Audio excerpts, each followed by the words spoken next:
मुंबईमध्ये उत्तम दूध हवं असेल तर लोक वाढला एकच नाव घेत असतो आणि त्या सगळ्या काळामध्ये तात्यासाहेब कोल्हेंनी एक सरकारच्या सह एक संच उभा केला त्याच्यामध्ये राजीव खतांचा सुद्धा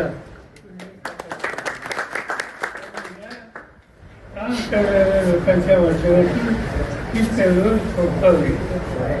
अगदी थोडंसं काही चळवळीबद्दल मी अस्वस्थ आहे आणि त्याचं महत्त्वाचं कारण वसंतदादा असतील, तात्यासाहेब कोल्हे असतील, रत्नाकर पवार असतील, अशी अनेकांची जी नावं घेता येतील त्यांनी खाजगी कारखाने काढायचा विचार कधी केला.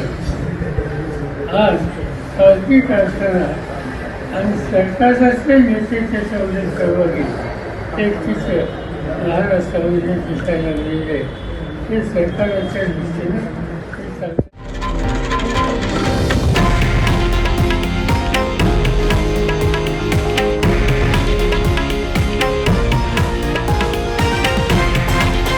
हे आहे देशातील नंबर 1 न्यूज नेटवर्क आणि आपण पाहत आहात TV9 मराठी, एकमेव.